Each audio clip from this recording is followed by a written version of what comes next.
Yeah. All right. Hello and welcome to this seminar titled Multiculturalism, Racialization and Nationhood in Contemporary Scottishness. My name is Joanna and I'll be chairing today's talk. And for today's seminar, we are delighted to have with us Professor Nasar Meer. Nasar Meer is Professor of Social and Political Sciences at the University of Glasgow. He's the chair of the Academic Committee of the Stuart Hall Foundation and principal investigator of the governance and local integration of migrants and Europe's refugees. He's the author of The Cruel Optimism of Racial Justice, published in 2022, editor of the 4-volume Islam and Modernity and Whiteness and Nationalism, and co-editor of The Resilience of Multiculturalism, Ideas, Politics and Practice, published in 2024. He's a fellow of the British Academy, the Royal Society of Edinburgh, and the Academy of Social Sciences, and was previously Professor of Sociology at the University of Edinburgh and Professor of Comparative Social Policy at the University of Strathclyde. Professor Meer's talk will take around 30 to 40 minutes, and after that, there will be time for your questions. So this seminar will be recorded, so it would be great if you could mute yourself and switch off your camera unless you're talking. So now, without further ado, I would like to give the floor to Professor Meer. Thank you so much, Anna. You can hear me okay, and you can see the slides okay? Yes. Great. Well, thanks for the kind invitation and the warm welcome. When you said send the biography, I was presuming you were going to edit that down. So, but very, very honoured to be introduced by you. And I'm not sure if there's a collective noun for an online group of nationalism studies of varying kind of intellectual proximity to that title, but it's nice to be in the broader company of colleagues. So you can probably tell from the title that I've been in two minds about how to approach this topic. When I first received Marco's very kind invitation to speak explicitly, he asked on race and multiculturalism, I was kind of buoyed by the prospect of a bit of time off, and but then the semester arrives and it punctures that kind of that inflatable.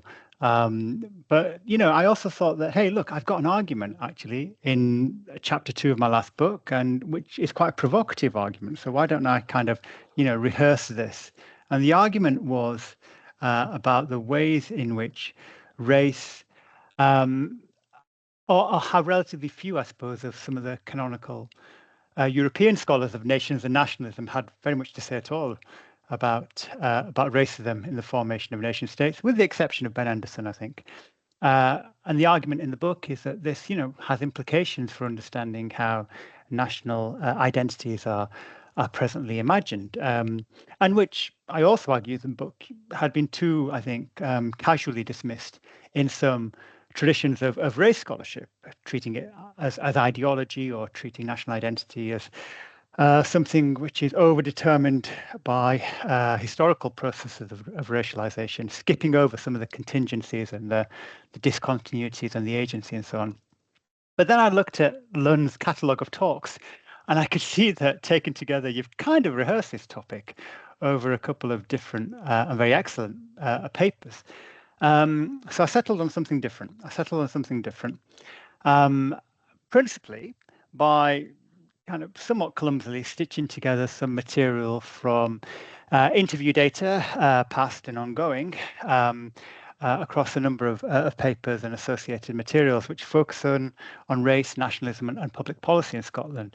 So in this talk, to ask how state actors in Scotland are imagining the idea of Scottishness, and where concepts or notions of multiculturalism might feature in this, and in ways in which can recognize processes of racialization too. So this includes data generated with members of the Scottish Parliament, Scottish Government civil servants, and I'm currently in the process of re-interviewing MSPs, starting with the cohort who are actually still in Parliament. A subset of the cohort are still in Parliament from 10 years ago, so there's almost a decade worth of development between now and then. I'm also using 25 interviews or data from a number of interviews, which is part of 25 interviews with Scottish civil servants and stakeholders in the central belt of Scotland between 2020 and 2024. And really, I just want to pore over some of these interviews with you and maybe just steal your ideas on how to read this and the other interviews coming through. Now, it's normally at this point that I can hear my daughter's critique in my head. She's 11 and she's very sure of herself as Scottish, and she says to me, especially when she comes home with Scots poems, that, and I quote, I don't read them properly and I don't understand them because you're too English, Dad. And as rebukes go, it's not the worst that I've had from my family. But she is correct in cautioning me, I suppose, against kind of overlaying, very normative models in trying to gauge Scottish nationhood. And I am acutely aware that my intellectual interests have very much been forged in English debates about Britishness, and as these relate to migration policy, citizenship, and equality legislation, and so on.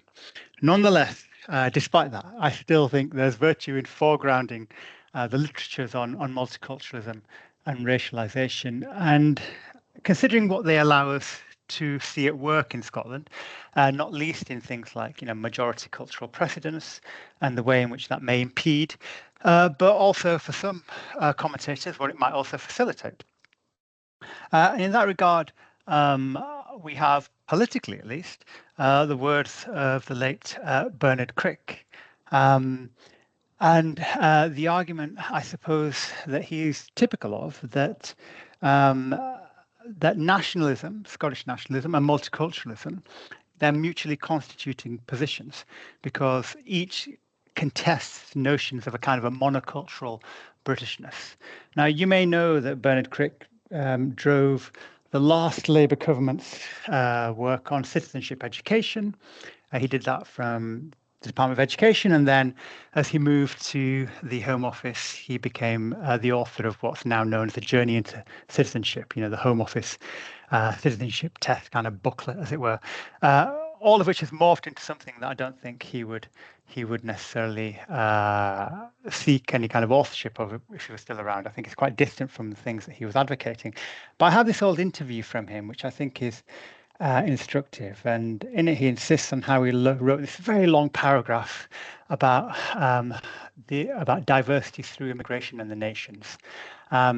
And he was very keen in this interview to convey to me that there was a toolkit, a political toolkit anchored in a particular history of the UK, which would lend itself to multicultural claims making presently in Scotland and the UK more broadly. Now, in the literature, the prevailing way in which multiculturalism is discussed is to say that where it has in Europe as a philosophy of integration, to use Adrian Favel's term, been emergent, it's focused on the accommodation of and the integration of migrant and post-migrant groups who have typically come to be known as ethnic and racial minorities. Now that obviously very much contrasts with how multiculturalism has been taken up in the context of multinationalism, especially where it's focused upon from the outset things like constitutional concerns, territorial concerns, sovereignty concerns, and so on. And that's, I think, remained true even of contrasting meanings of multiculturalism, like the successor terms of interculturalism, which I don't think easily correspond in Europe with their use in Quebec and in Canada, and that's been discussed in a number of debates and publications. In Britain, the meaning of multiculturalism has much more to do with anti-discrimination and then remaking post-colonial British membership. Although worth bearing in mind that, that kind of claims making is based upon existing citizenship, because Commonwealth migrants who arrived in the UK came as legal citizens of the United Kingdom and the colonies. It's possible too that some multicultural claims making or multiculturalism has evolved in the UK to include some of the kind of symbolic constitutional issues, not least in terms of state-church relations. I think not solely, but especially in terms of what sometimes called Muslim consciousness. But that's of a very different order to what's typically meant by some of the constitutional claims, or in Canada, the kind of multiculturalism of a bilingual framework. That's why I think a number of us, and certainly myself, are keen to invoke Tarek's caution to think about or to allow for the ways in which the multi in multiculturalism gives us this latitude to focus and acknowledge that this can encompass different kinds of groups and not necessarily lend itself to privileging any one kind. This is, of course, to kind of distinguish, as Tarek does, cultural difference from racial disenfranchisement, where culture is neither the problem nor the solution, and to recognize that social systems can reproduce racial disparities that are not best addressed through a kind of a culturalist perspective.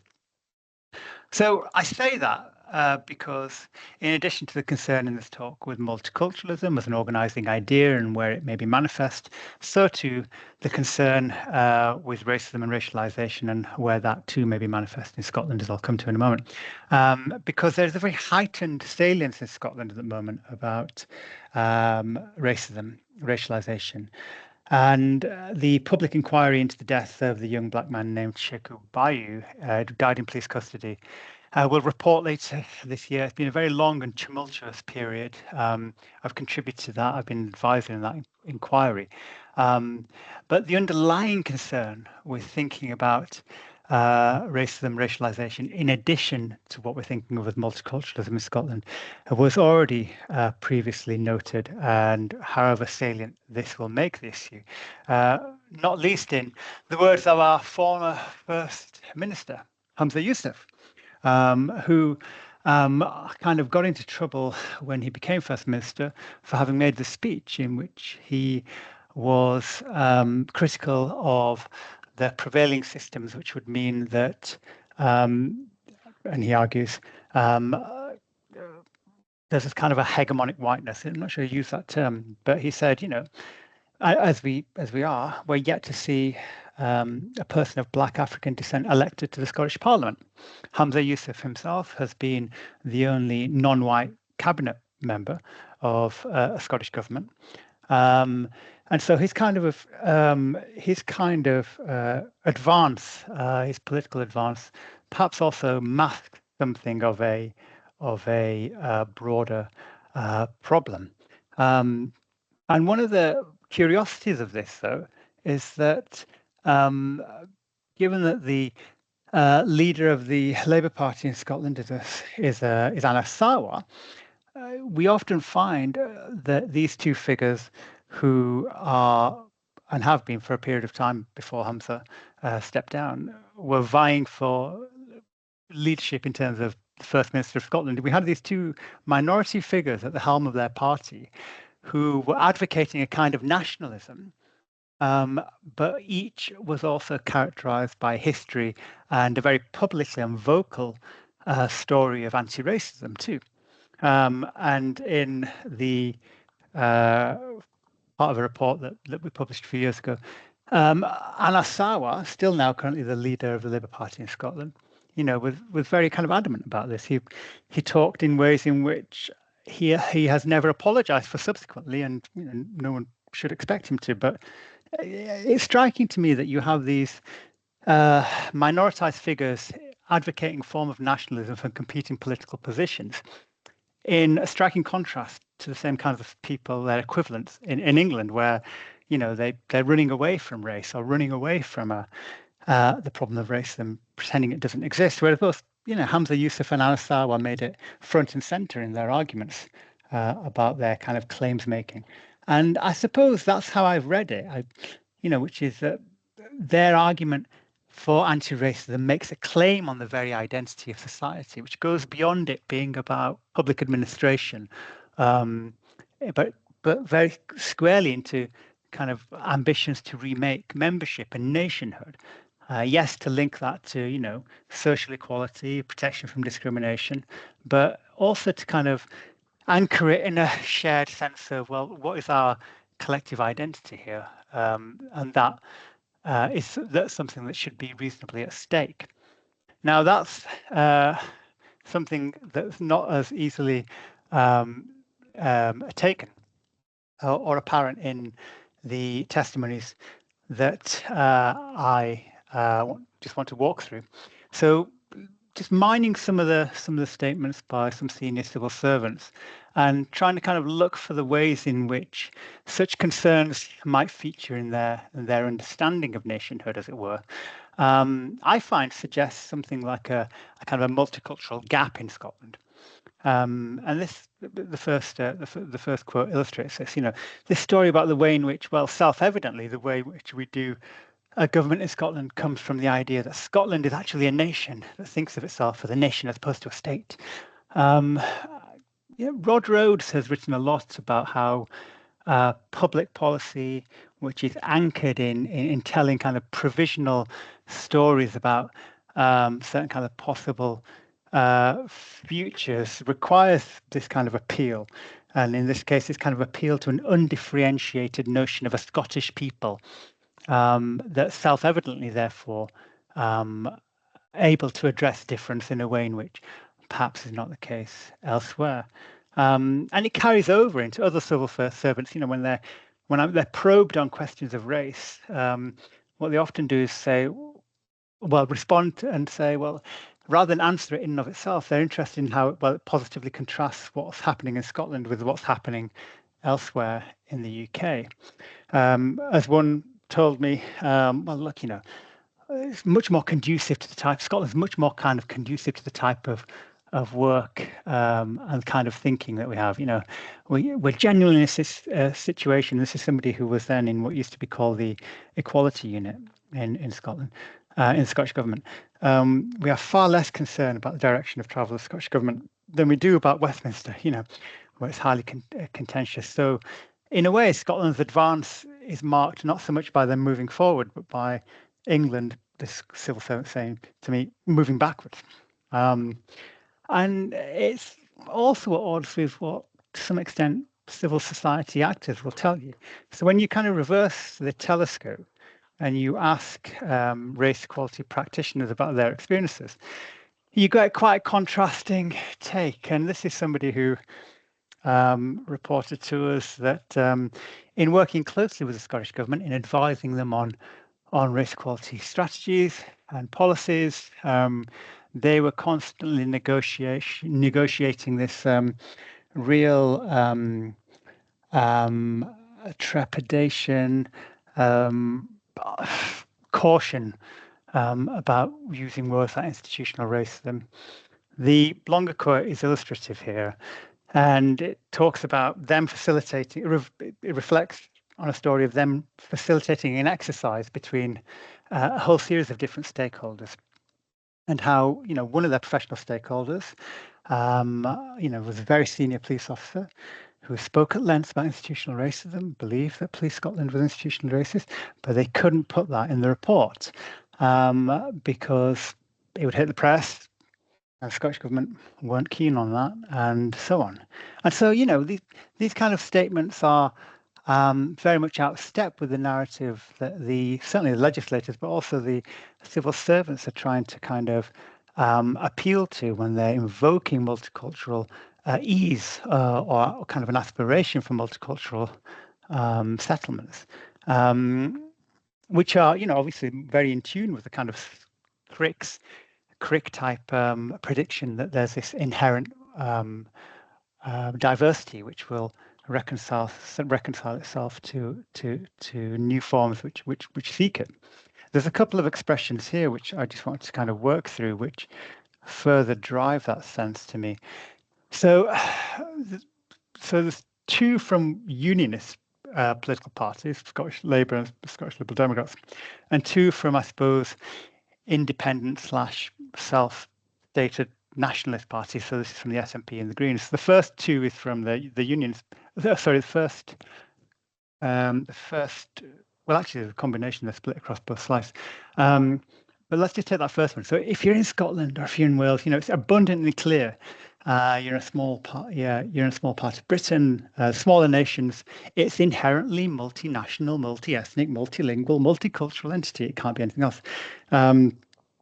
That's from a member of the Scottish Greens. And then we have this story about, well, look, we have this very proud tradition, says the Scottish Liberal Democrats, of assimilating waves of different groups in a way that sustained population in many communities. The second frame is less celebratory and but kind of congratulatory in a different mode, because what it's doing here is casting the Scottish political actors as almost having crafted this themselves. This is very interesting. So, without patting ourselves on the back too much, this is to the credit of the Scottish Parliament. It's something that Scottish political actors have engineered. They've maintained a particular position. They've pursued a particular kind of discourse, and they've held a line, I suppose. There's almost being an unstated coalition here. But the one that really kind of nails this down is a statement from the member of the SNP. Says, we've captured nationalism. We've made it something positive. We've made it civic. It's been 8 decades of work. It doesn't happen overnight. And that first tendency, that first kind of narrative frame, I suppose, to place Scotland's diversity within a historical register of multinationalism, is to argue that has self-evidently served as a kind of, I don't know, prophylactic almost against exclusivity, in ways that's kind of facilitated this inclusive vision. And it's a hypothesis. It's a hypothesis that we can test, and that others, I suppose, have done in adjacent work. So surveying attitudes amongst majorities to claims making by minorities on nationhood in Scotland, McCrone and Beckford pointed to a small but consistent ethnic penalty that revealed itself as marginally more so in Scotland than in England. So in this table, across the top, you have the claim that's made, or the rejection rate, sorry. So when you're in England, can you claim to be English? Well, 45% of people will say, 45% of people will say that you can, if you're not white. That goes up the more you add to it. So if you're not white, you have an English accent, that goes up to 56%. If you're not white, you have an English accent, and you have English parents, that goes up to 72%. So the more qualifiers you add to it. And what I suppose that shows is that there's this kind of small but consistent ethnic penalty on claims upon Scottishness amongst Scottish majorities at a mass level in Scotland. And over time, that's remained the case. So in 2024, the BSA, British Social Attitudes, and the Scottish Social Attitudes data repeated a version of this question. It wasn't quite the same, but what they were trying to gauge was whether or not you were more likely to require to make effort, quote unquote, to be Scottish if you're not white. And it was the case that if you're an ethnic minority, the required effort was significantly greater. It doesn't quite match track, but it's a confirmation of something which is not radically dissimilar. And I suppose, the caution here in terms of reading this data is some kind of definitive statement on terms of mass attitudes and in ways which may disprove or not claims made by political actors that they had crafted something, is that it needs to be understood, I suppose, alongside other ways in which minorities in Scotland are more likely than their counterparts in England to appropriate self-defined identity categories, Scottish, Pakistani, and so on. They're more likely to do that than minorities in England are likely to self-define as, English Pakistani. And that's to some extent about the ways in which, for minority nations, their sustainability of their projects relies to some extent upon growing immigration and depends upon minorities making that conscious choice to affiliate themselves with a national project. And that's relatively well borne out, though people like Rothbond try and show how it's especially true for some groups in ways in which may exaggerate the general pattern. So he talks about it being especially true for Scottish Pakistani and Scottish Indian groups, who are the largest groups, in a way in which may not track to Scottish black groups. And I think that's right. I think that's right. And it's true that Scottish political actors do map or pull across their experiences or their stories of the Scottish Pakistani experience onto other minorities. Very conscious of time, so I'm going to move on.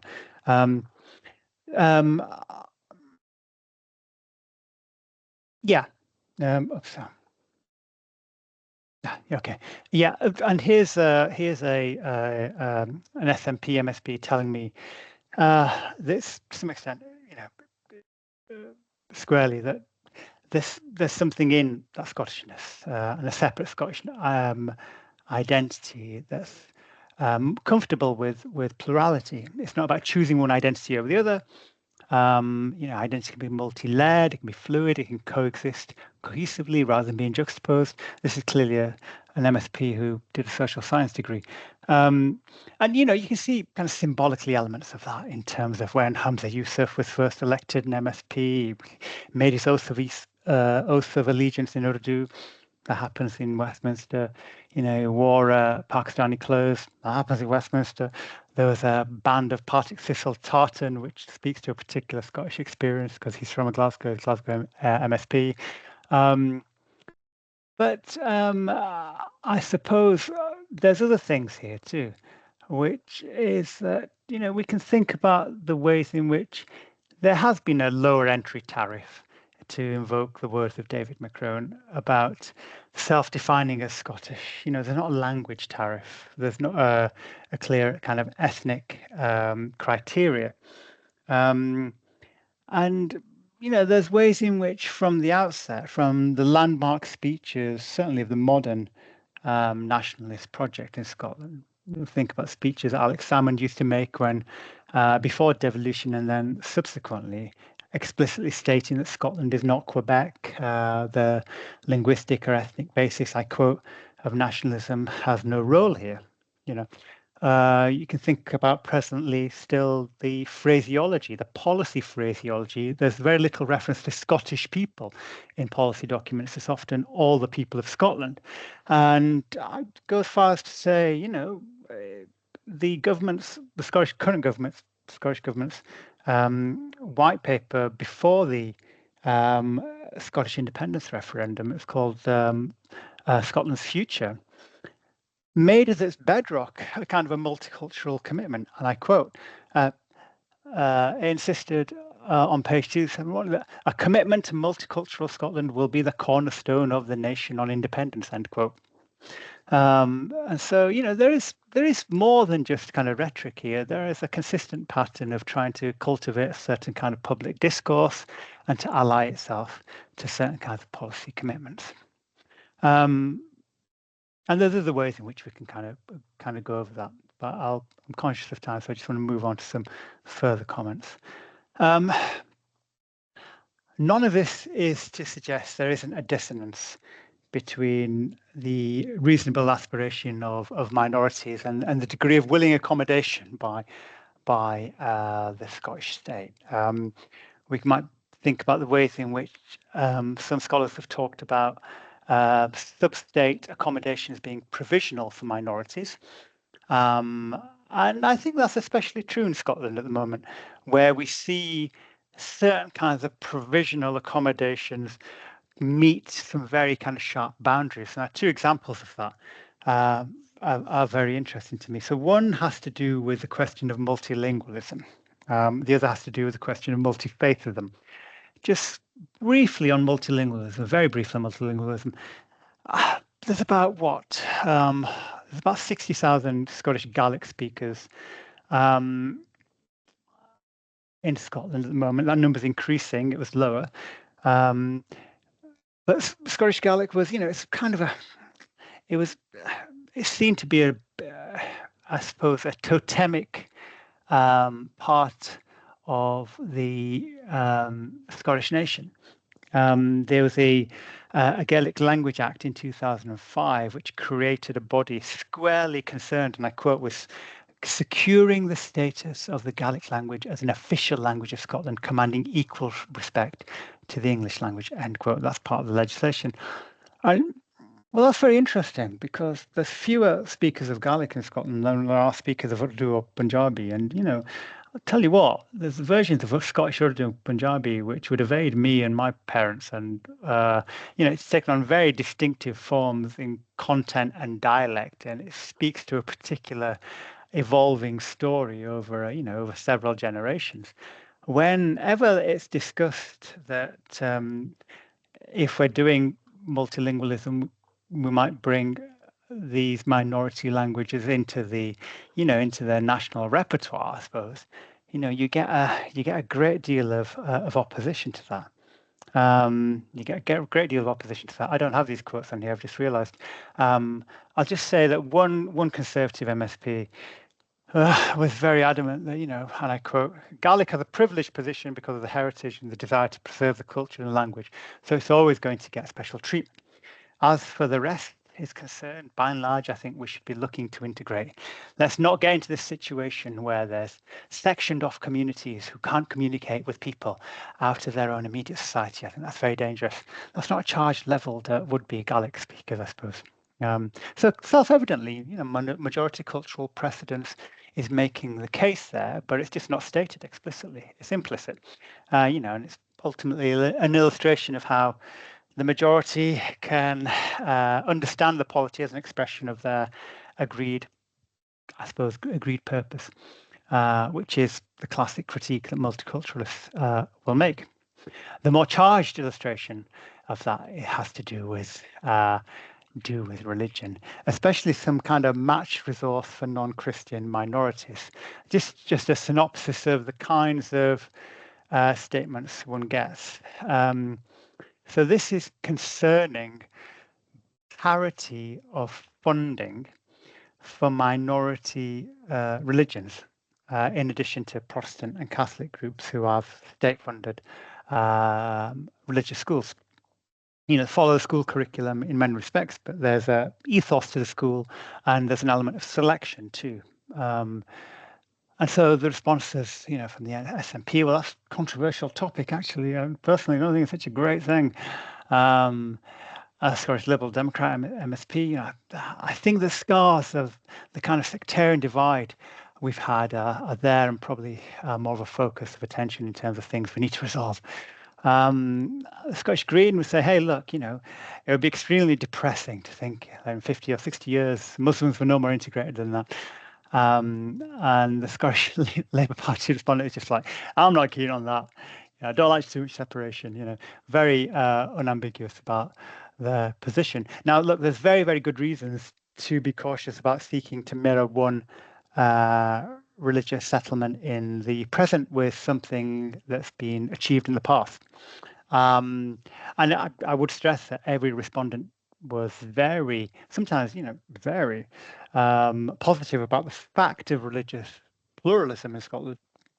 What's interesting to me, and from the perspective of a multiculturalist critique, is the ways in which how each of the respondents to that issue formally, or in a corporate way, kind of recognizing some religious pluralism rather than just religious diversity, place it within a register of sectarianism rather than treating it according to its own dynamics, which is to say that kind of newer religious minorities are being asked to integrate into existing configurations in ways in which reproduces not only hierarchies, but places them in this historical register of sectarianism. So they're being treated according to the criteria of historical sectarianism, or they're being approached with that register, which seems both unjust, but also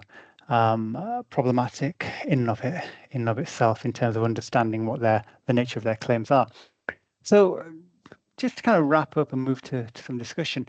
So I certainly think that the point about Crick and the promise that, this idea that countries with old minorities are being kind of almost predestined to be more inclusive of newer minorities is very, very not self-evident to me. In Scotland, what we see is that there's, a very strong trend amongst the largest minorities to self-identify, with the nation, either a Scottish only, or a Scottish British, or a Scottish plus something else. But it's not clear to me at the moment how those kind of strong claims on Scottishness, and with it the remaking of Scottishness, is being received and recognised by political actors in Scotland, either in the legislature or indeed in other parts of government and policy making, in ways in which, take us back to that Biku Parekh distinction between kind of the official identity of a country and people's national identities. I suppose the identity of a nation and people's national identities. I think that gap is more strikingly apparent in Scotland than I expected it to be. Okay, I'll stop there and we can maybe just go to some discussion, Marco. Joanna, thank you. Thank you so much, Nasar. That was really interesting. And for me, at least, like loads of new things about the notion of Scottishness, even though I lived there for a year, but loads of interesting things. So thank you very much. On that note, I would like to open up the floor for questions. So if you have any questions, please raise your hand or put your question into the chat and I'll read it out loud.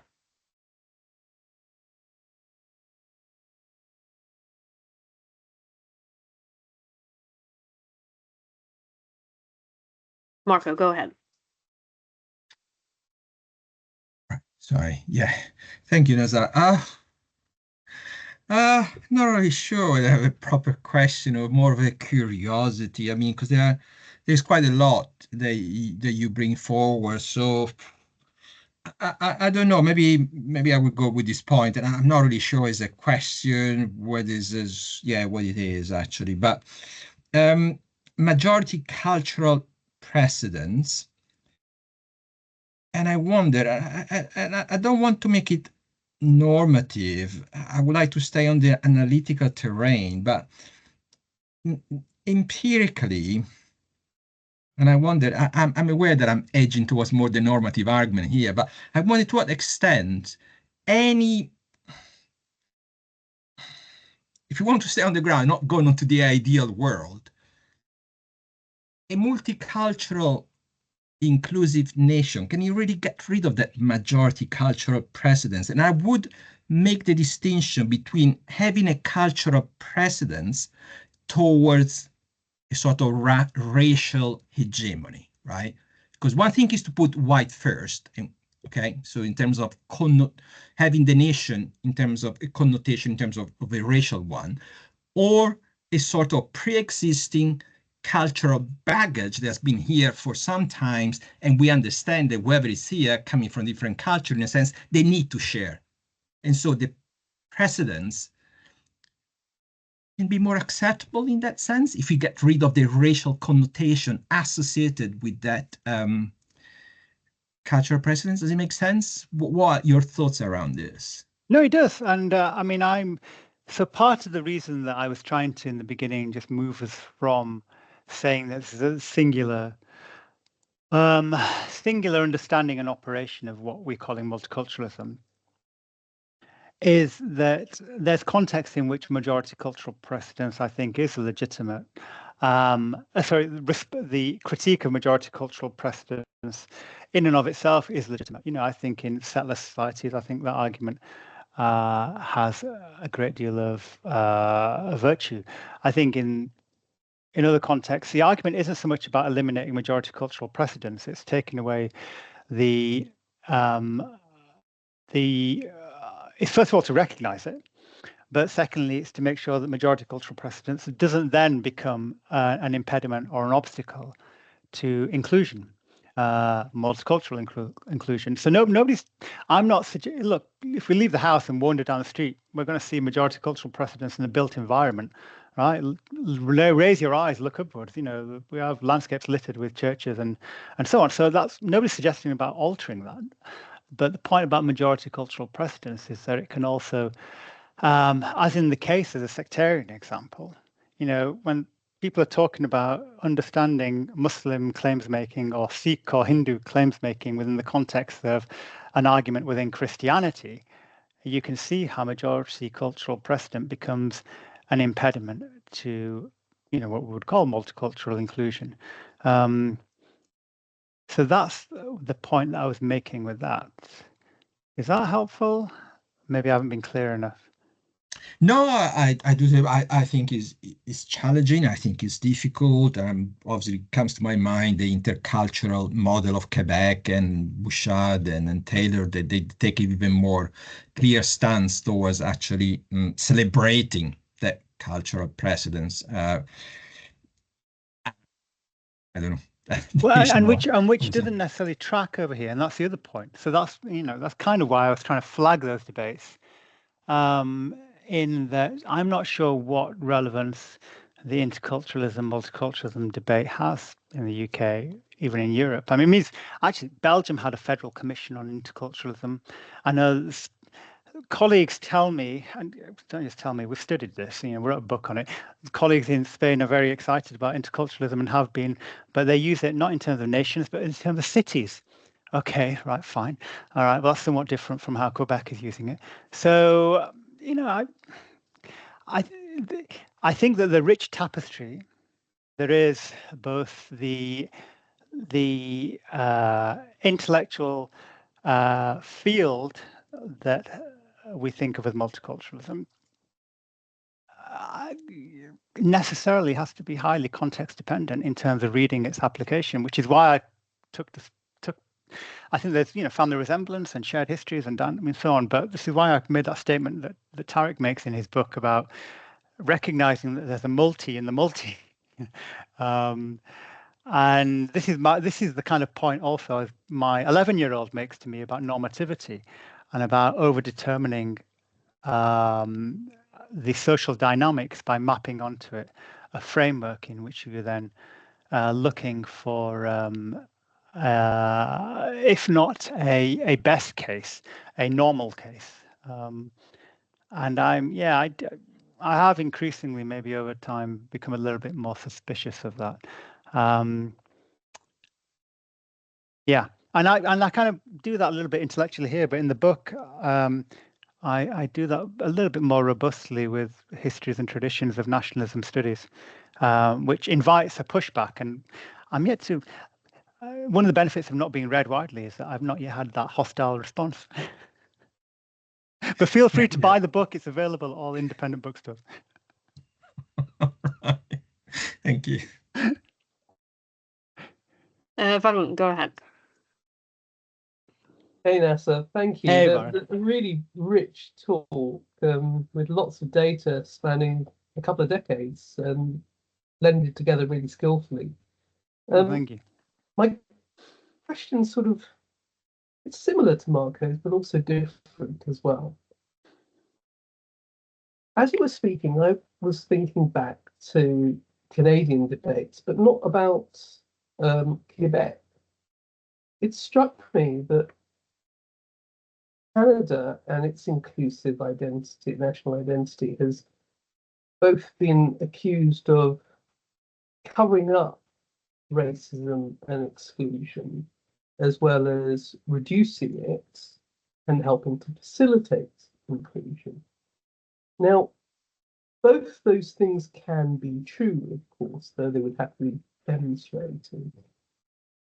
But that always raised the question in my mind, well, how do you enable the inclusive element of the national identity to also lead to an acceptance of discrimination where it occurs, where treating certain groups unfavorably, inequitably compared to, say, a majority group or a group that has precedence in some way can be a problem. How do you use the inclusion more effectively, as it were, to drive out exclusion?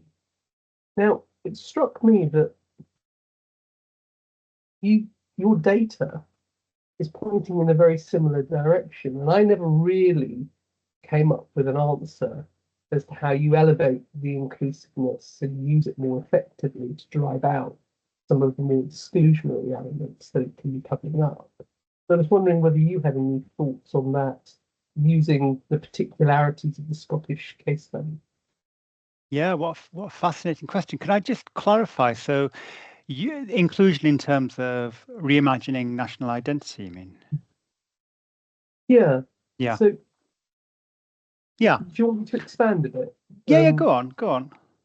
So, the thought is that Canada, since the 1970s, has been used implicitly as the archetypal multicultural national identity, then through work that you and I and others were doing way back in the early noughties and so on, it became more explicitly presented in that way, and it's well known for it. But many critics would then say, yeah, but it also hides and pushes into the shadow different forms of exclusion and discrimination. Yeah.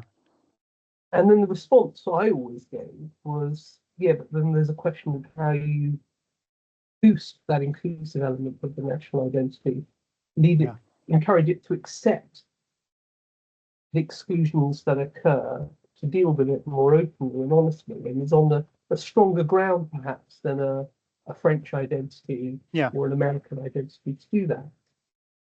It strikes me that you've got a very similar issue going on here. Yeah. But perhaps the particularities of your Scottish case study can help you to resolve it better than I did. Yeah, no, Grain, I think you've put your finger on the ways in which the cases not quite converge and diverge, but they have this overlapping the overlapping question, I suppose. So that critique of Canadian multiculturalism, I suppose much depends on for whom it's made. Because if you are a First Nation, an Indigenous community, then why you don't want anything to do with Canadian federal multiculturalism. You're not another cultural minority; it's your country, and somebody's come and sat on you. And I hate to render it to that, but we are talking about understanding difference from the context of annihilation, settler colonialism, and so you can see when the critique is made that reimagining common membership without first recognizing the historic wrongs, that does become an exercise in evasion. The reimagining comes with benefits for some and losses for others. But that's where it doesn't really track to Scotland, in that, or if it does, it tracks in a very curious way, because minorities in Scotland will say that the Scots understand what it's like to be oppressed because they've been wronged by the English. And so there's a whole series of qualitative data where researchers, myself included, and others, are trying to understand, well, what's the appeal to Scotland? Why self-define? Because presumably, and this is the case we know in Quebec and in Catalonia and elsewhere, that minorities in those contexts will self-identify with the greater unit, right? But not in Scotland. And so part of it may be the fact that it's, David McCrone's argument about lower entry tariff in terms of there isn't a linguistic barrier, fine, but you need something else because there isn't a linguistic barrier for Britishness. And some of it has to do with, I think, a prevailing, and this doesn't happen overnight. This is a longer story about Scotland as a nation, which has been internalized by minorities as well as non-minorities. They're all breathing the same kind of air in terms of, well, why is Scotland relatively poor in this context and that? What's our common history? Well, it's something the English did to us or took away from us. But obviously, as soon as you open that historical aperture, you find very quickly that Scots were pretty much one of the biggest beneficiaries of imperialism. The whole Act of Union is what was designed. It was history, a means of giving Scotland access to Britain's imperial markets, and Scotland obviously benefited from that immensely. So, in terms of trying to recognise the ways in which a future-oriented story about us necessarily dwells on the positives, makes trade-offs with the things that are the materials that it incorporates into that. Yeah, I think that's where there's some commonality. And I think we can see that in the debates about, public memorials, statues, and the idea that people very self-confidently will self-identify, as we know in the UK and Britain, call themselves British, Black British, but we're not naively Black British. We want our story to reflect our history of provenance, and that history of provenance includes, this history of injustice. I don't think the Scottish legislators or the people that I've been speaking with are necessarily up for that at the moment. I don't think they're folding that into their envelope of a positive, future-oriented version of nationhood. If anything, they're kind of relying upon that Bernard Crick type inheritism, which is that, well, through if not through design, through contingency, there's been this forced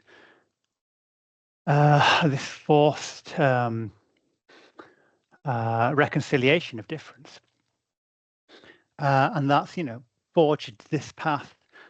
Let us assume that path will be followed by others who come after. Well, that's when we start to see the problems with majority cultural precedents, maybe being a bad kind of a guide or a kind of a map to how to reconcile those features of common identity.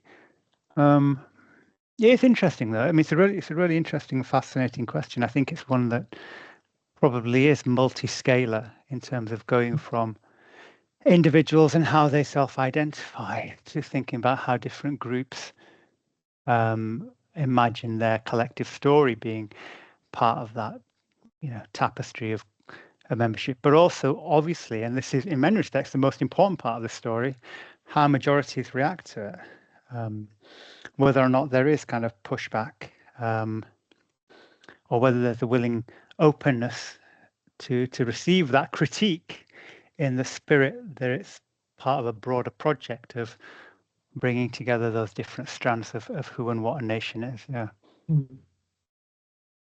Very good. But thanks for the question. That's really interesting. Any other questions?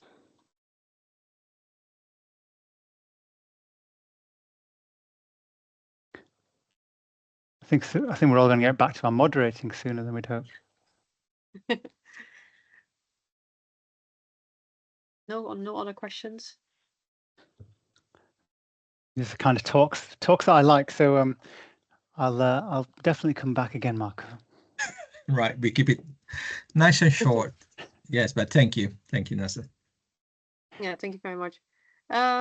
All right, if there are no other questions, then I think we can slowly wrap it up. So thank you all very much for coming and participating. So this talk will be recorded, and will be put on the website of the LUNN. So if you want to rewatch it, that will be possible shortly. So thank you very much for coming, and thank you very much, Nasar, for presenting. It was a very interesting talk. Loads of things to think about, definitely. So yeah, hope to see you all in the next seminar. And thank you very much. Thank you, everybody. Take care. See you later. Bye-bye. Bye-bye.